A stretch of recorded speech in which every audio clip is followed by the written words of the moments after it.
Buat kalian yang pengen banget kuliah di Prodi Ilmu Hubungan Internasional, aku saranin kalian buat nonton video ini dulu deh, supaya kalian dapat gambaran apa-apa aja yang dipelajari mahasiswa jurusan Ilmu Hubungan Internasional. Check it out! Halo, nama saya Abil. Saya mahasiswa Universitas Tanjung Pura angkatan 2020 di Prodi Ilmu Hubungan Internasional. Pada video ini, saya akan bahas mengenai dasar-dasar hubungan internasional. Ya, seperti pengantarnya lah ya. Jadi kawan-kawan, pembahasan kita yang pertama adalah balance of power.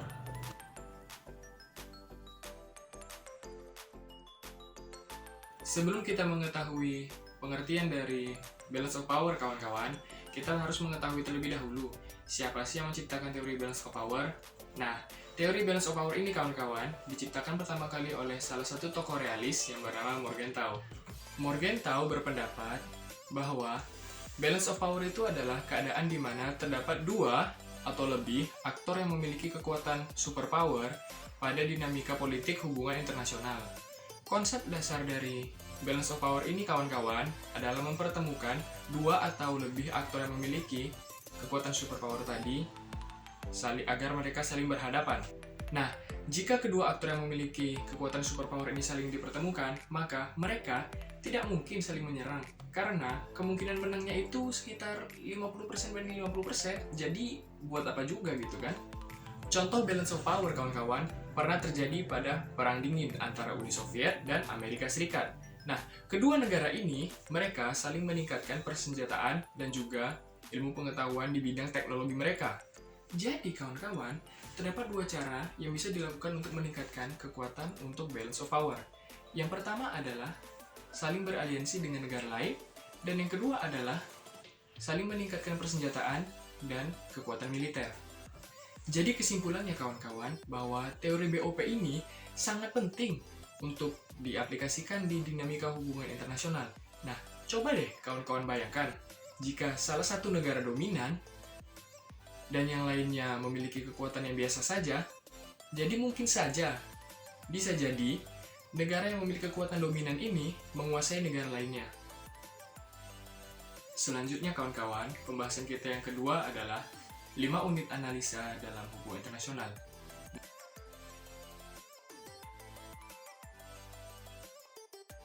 Nah, 5 unit analisa itu apa sih? Nah, 5 unit analisa maksudnya 5 objek yang kita pelajari atau yang bakal kita kaji di dalam ilmu hubungan internasional. Nah, di tingkat pertama, kawan-kawan, ada yang namanya perilaku individu. Seperti namanya, yang akan dikaji dan dipelajari dalam bagian ini adalah perilaku seorang pembuat keputusan di suatu negara. Dalam hal ini misalnya, presiden dan perdana menteri. Nah, pada tingkatan kedua, kawan-kawan, ada perilaku kelompok. Konsepnya pada tingkatan ini, suatu individu akan membentuk suatu kelompok-kelompok dan organisasi-organisasi untuk terlibat dalam hubungan internasional. Contohnya, kelompok-kelompok dan organisasi-organisasi yang terlibat dalam hubungan internasional. Di tingkat yang ketiga, ada negara bangsa. Fokus kajian ini terdapat pada proses pembuatan keputusan mengenai hubungan internasional, dalam hal ini yaitu politik luar negeri suatu negara bangsa. Pada tingkatan ini, analisa ditekankan kepada perilaku setiap negara bangsa saat membuat suatu keputusan, dengan asumsi bahwa setiap negara bangsa mengalami situasi yang sama. Nah, pada tingkat yang selanjutnya ada kelompok negara atau multinegara. Fokusnya pada bagian ini, setiap negara baik regional maupun internasional pasti melakukan asosiasi atau saling berkelompok. Nah, contoh dari kelompok negara adalah APEC, OPEC, ASEAN, dan lain-lain. Nah, di tingkat yang kelima dan di tingkat yang paling tinggi, ada yang namanya sistem internasional. Fokus kajian dalam bagian ini adalah sistem internasional itu sendiri. Pada bagian ini, asumsinya adalah dinamika hubungan internasional dapat mempengaruhi perilaku para aktor hubungan internasional. Di bagian yang ketiga, kawan-kawan, saya akan menjelaskan mengenai 6 paradigma dalam hubungan internasional, yaitu realisme, liberalisme, konstruktivisme, idealisme, pluralisme, dan behavioralisme. Nah, di bagian yang ini, kita akan banyak berkenalan dengan kawan baru nih, teman-teman. Nah, jadi nunggu apa lagi? Yuk simak videonya! Paradigma yang pertama, kawan-kawan, adalah paradigma realisme. Nah, sebelum kita masuk ke penjelasannya, izinkan saya memperkenalkan kepada kawan-kawan siapa tokoh-tokoh realisme. Nah, yang pertama ada E.H. Carr, Nicholas Pechman, dan yang paling terkenal dengan gagasan balance of power-nya, siapa lagi kalau bukan Morgenthau. Konsep dasar dari paradigma realisme adalah bahwasanya aktor utama dalam hubungan internasional adalah negara. Perilaku negara dalam dinamika hubungan internasional sangat dipengaruhi oleh kepentingan nasional. Dalam hal ini yaitu survival dan keamanan nasional. Dalam mengejar kepentingan tersebut, kawan-kawan, kekuatan adalah hal yang paling utama.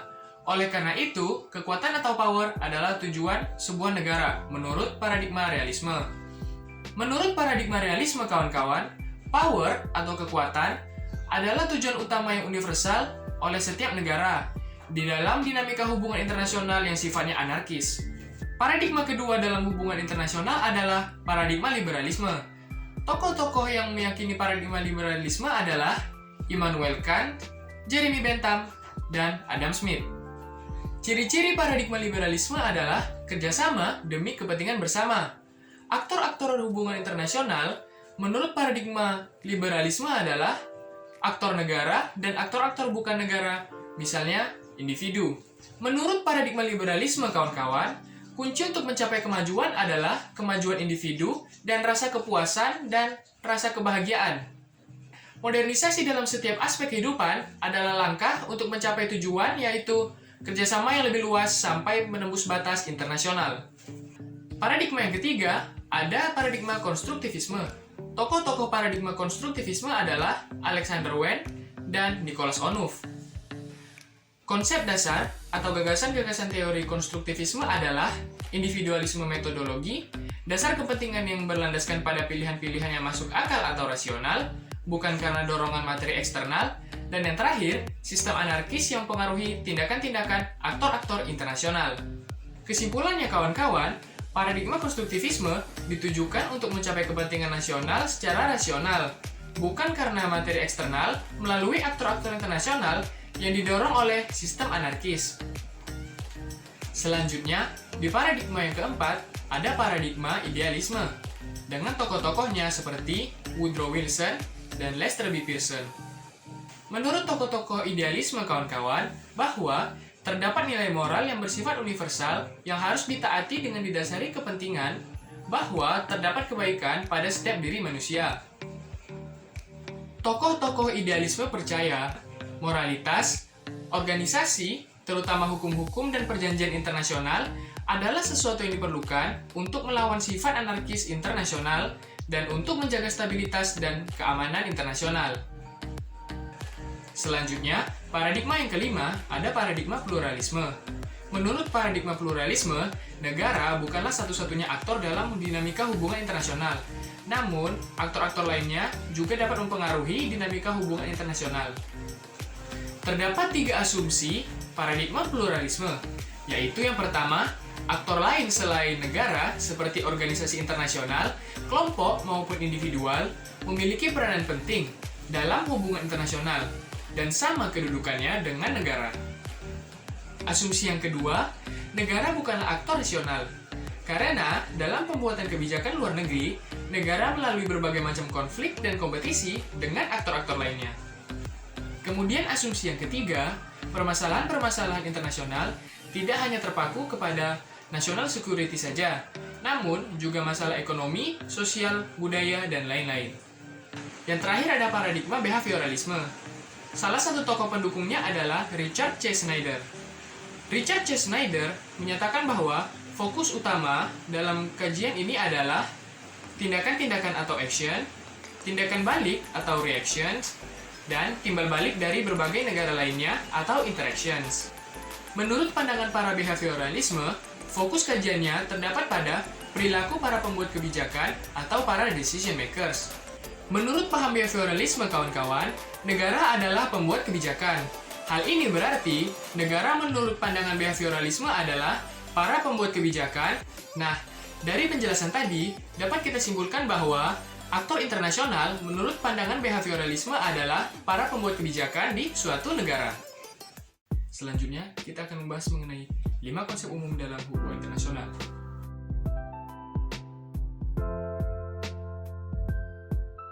Konsep hubungan internasional yang pertama adalah peranan.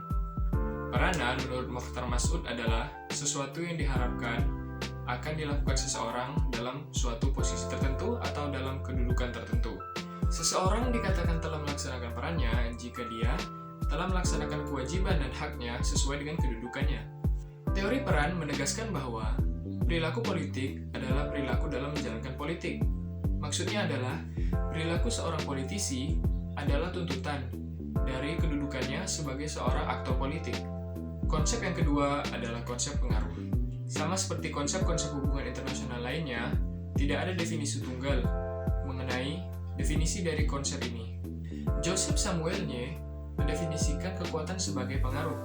Maksudnya adalah kekuatan untuk mempengaruhi orang lain sehingga orang tersebut dapat berperilaku sesuai apa yang kita inginkan. Ada beberapa macam cara untuk mempengaruhi negara lain. Misalnya dengan membujuk mereka dengan imbalan, mengkooptasi mereka agar bertindak sesuai dengan apa yang kita inginkan, dan yang terakhir misalnya dengan ancaman. Selanjutnya adalah konsep kerjasama. Kerjasama selalu mengalami perubahan seiring dengan perkembangan zaman. Jika dahulu kerjasama hanya untuk menciptakan perdamaian dunia, namun sekarang sudah meluas maknanya ke berbagai bidang lainnya. Menurut Robert Keohane, kerjasama terjadi ketika para aktor hubungan internasional menyesuaikan perilakunya dengan aktor hubungan internasional lainnya dan dikoordinasi dengan pembuatan kebijakan. Selanjutnya, ada konsep analisis sistem. Sistem adalah seperangkat unsur yang saling berkaitan sehingga membuat satu kesatuan dalam rangka untuk mencapai suatu tujuan. Dalam dinamika hubungan internasional, suatu sistem harus dianggap ada dalam lingkungan global dan saling berinteraksi melalui bagian-bagian yang saling berhubungan satu sama lain. Yang kelima dan yang terakhir, ada kepentingan nasional. Menurut Scott Burchill, kepentingan nasional adalah motivasi suatu negara dalam menjalankan kegiatan eksternal, dalam hal ini yaitu hubungan internasional. Pada intinya, banyak pakar dan ilmuwan yang menganggap kepentingan nasional sebagai suatu justifikasi dan motivasi utama sebuah negara dalam menjalankan kegiatan eksternal, dalam hal ini yaitu hubungan internasional. Selanjutnya di pembahasan kelima, kita akan membahas mengenai 6 prinsip realisme politik Morgenthau.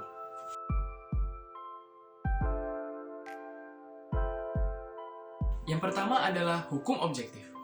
Menurut pendekatan hukum objektif, politik ditentukan oleh hukum-hukum objektif yang terdapat pada kodrat setiap diri manusia.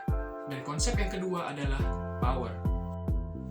Kunci utama untuk memahami politik internasional adalah dengan mendefinisikan kepentingan nasional dengan kaitannya dengan kekuasaan. Dengan konsep ini, kita dapat mengetahui sikap sebenarnya para politisi bahwa tidak ada ruang bagi moral, etika, filsafat politik, dan preferensi individu dalam menentukan kebijakan luar negeri. Karena dalam menentukan kebijakan luar negeri, mereka didesak oleh kekuatan relatif negara. Dalam konsep ini, kepentingan negara adalah satu-satunya tujuan negarawan. Yang ketiga ada konsep dinamis, objektif, dan universal.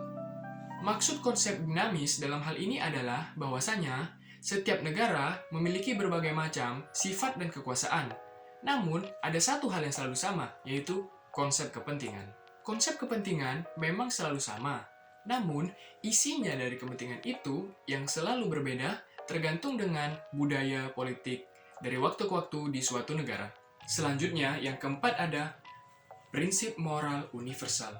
Maksudnya adalah suatu negara tidak mungkin mempertahankan moralnya jika merintangi kepentingannya. Prinsip-prinsip moral universal tidak dapat menentukan sikap suatu negara. Maksudnya adalah suatu negara tidak dapat mempertahankan prinsipnya jika hal tersebut merintanginya dari mendapatkan tujuan politiknya. Selanjutnya ada serangkaian prinsip unit analisa. Menurut konsep ini, tidak ada prinsip moral yang disetujui seluruh negara secara universal. Karena prinsip moral tidak dapat menentukan dan menuntun sikap suatu negara. Karena kepentingan adalah standar tetap yang menjadi pertimbangan dan tujuan tindakan politik.